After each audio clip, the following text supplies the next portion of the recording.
All right, first off, I want to give all praises, honor, and glory to Yahweh, Bashem, Yahweh Shai, Bashem Rakakwadash.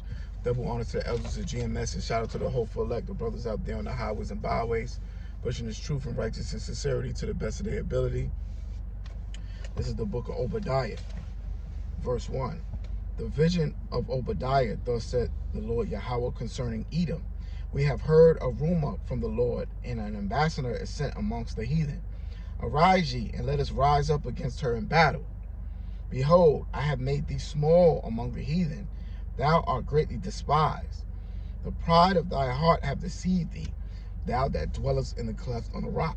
So that's a geographic clue as to where Esau Edom's kingdom would be, okay? He likes to dwell on high. And if you look at his cities and his place of rulership, he has a lot of tall buildings and skyscrapers and things of that nature, okay? It says, whose habitation is high, said that in his heart, in his mind, who shall bring me down to the ground?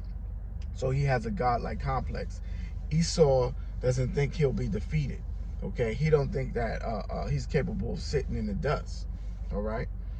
Though thou exalt thyself as the eagle, and though thou set thy nest among the stars, thence will I bring thee down, said the Lord. If thieves came to thee, if robbers by night, how are they cut off? Would they not have stolen till they had enough? If the grape gatherers came to thee, would they not leave some grapes? How are the things of Esau searched out? How are his hidden things searched up? So this man, Esau Edom, is being exposed, okay? Just the other day, there was an attempt assassination on Donald Trump, okay? But you could tell that that was orchestrated, okay? That it was a planned event, okay? To get the masses of people's attention, okay? And it says, all the men of thy confederacy have brought thee even to thy border. The men that were at peace with thee have deceived thee and prevailed against thee. They that eat thy bread have laid a wound under thee. There is no understanding in him. So the nations that Esau Edom did business with are turning on him, okay? It was once a time where Esau did business with the Persians, the Iranians, okay? The people in the Middle East, the Saudis, okay? Everybody has turned on Esau Edom, okay? How so much? They're dropping his currency as the leading reserve in the world, okay? And these nations have gotten together and formed an alliance called the BRICS. Britain, Russia, China, India, and South America, okay? They formed a group called the BRICS, and many other nations aligned with them, okay? And they did this strategically to take Esau Edom out of power, okay? This is verse 8. Shall I not in that day, said the Lord, even destroy the wise men out of Edom, and understanding out of the mount of Esau? That's like Joe Biden, okay? He's up there giving all kinds of speeches, but he's mumbling his words.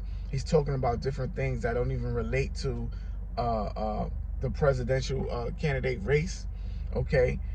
Yahweh Bashem Yahweh Shai has taken the wisdom out of Esau, or he's taking his wisdom, his knowledge, and understanding away from him now, okay? Yahweh is capable of doing that, all right?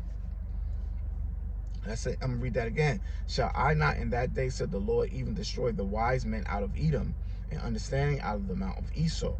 And thy mighty men, OT men, shall be dismayed, to the end that every one of the mount of Esau may be cut off by slaughter. For thy violence against thy brother Jacob. So Yahweh is doing this because of Esau's hatred and violence against the children of Israel, Salakia, okay, mainly Jacob, okay, the Judites that's in America, okay, that was swinging from trees by the hand of Esau Edom, okay, being lynched, being raped, being shot down, okay. Esau has a serious hatred for his brother Jacob, all right? It says, shame shall cover thee, and thou shalt be cut off forever. And the day that thou stoodest on the other side, and the day that strangers carried away captive his forces, and foreigners entered into his gates, and cast lots upon Jerusalem. So not just Esau, but the other heathen nations took us down, okay? And they were casting lots for us and for our children and for our land and things of that nature. Okay, this is back in the days before we fell. And it says, even thou was one of them, but thou shouldst not have looked on the day of thy brother in the day that he became a stranger. Neither shouldest thou have rejoiced over the children of Judah in the day of their destruction. Neither shouldest thou have spoken proudly in the day of his distress. Yeah, so they were very, very proud and happy, and they were celebrating during our downfall, knowing that they would gain the world because of it. Okay, they were very happy. It says, thou shouldest not have entered into thy gate of my people in the day of their calamity. Yea, thou shouldest not have looked on their affliction in the day of their calamity, nor have laid hands on their substance in the day of their calamity. So he's a thief. Okay, he's a thief. He robbed us. He raped, murdered, enslaved us, and robbed us. Okay, Esau is a thief. But Yahweh B'Shem Yahushai is going to make him cough up all his riches that he swallowed and give it back unto the children of Israel. And that's what's going on now. Okay, Yahweh B'Shem Yahushai is stirring up the valley of Jehoshaphat, which is the valley of decision, where he's going to judge all the heathen nations for their hand in the destruction of the children of Israel. That's where we at right now. Okay, it says, neither shouldest thou have, this is verse 14, neither shouldest thou have stood in the crossway to cut off those of his that did escape. Neither shouldest thou have delivered up those of his that did remain in the day of distress. For the day of the Lord is near upon all heathen. As thou hast done, it shall be done unto thee. Thy reward shall return upon thy own head. For as ye have drunken upon my holy mountain, so shall all the heathen drink continually. Yea, Salakia, they shall drink and they shall swallow down, and they shall be as though they had not been. So that's what's going on now, man. Great wars upon these heathens. Plagues upon these heathens. Okay? In the country India, it's been so hot, people are dropping like flies. That's a plague of Yahweh B'Shem Yahushai. Okay? Yahweh's plaguing these nations. And the other day, they had a great insurrection in India where you have civil unrest. In Sudan, there's civil unrest. Okay? Of Russia, civil unrest as long as war. With Ukraine, the Palestinian nation, there's been war for months now. Okay? Years, if I'm not mistaken now. Okay? The people that were in Syria, their cities is desolate. Okay? Yahweh B'Shem Yahushai is working. He's throwing down the strongholds of these nations, man. This is verse 17. But upon Mount Zion shall be deliverance, and there shall be holiness, and the house of Jacob shall possess their possessions. And the house of Jacob shall be a fire, and the house of Joseph a flame, and the house of Esau for stubble. So we're going to completely annihilate Esau, Edom. And they shall kindle in them and devour them, and there shall not be any remaining of the house of Esau. For the Lord hath spoken it. And they of the south shall possess the mountain of Esau, and they of the plain the Philistines, and they shall possess the fields of Ephraim, and the fields of Samaria, and Benjamin shall possess Gilead, and the captivity of this host of the children of Israel shall possess that of the Canaanites. Those are the so-called Africans. Okay, they had a hand in our destruction too. See, when we fell, we ran into Africa, try to hide amongst the other dark-skinned nations or the Hamitic nations, and they caught us and sold us to the Greeks. So they got a judgment coming to them too. It says, this is verse 20. And the captivity of this host of the children of Israel shall possess that of the Canaanites even unto the Zephron. And the captivity of Jerusalem, which is in Sephrad, shall possess the cities of the south. And saviors shall come up to Mount Zion to judge the mount of Esau, and the kingdom shall be the Lord's. So that's the end game. That's Yahweh B'Shem Yahushai's end game. Okay? Destructions of these heathen nations and slavery for them. They're going to have to serve.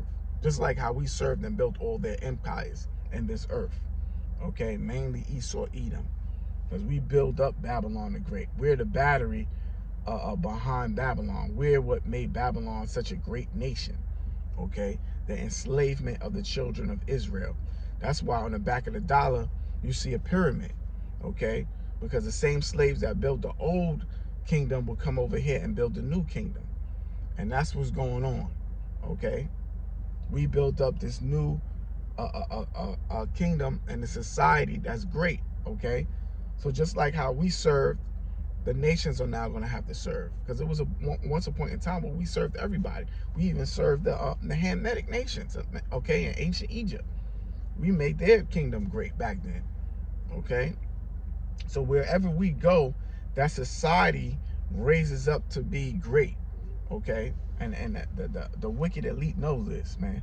That's why they try to keep us underneath their foot, okay?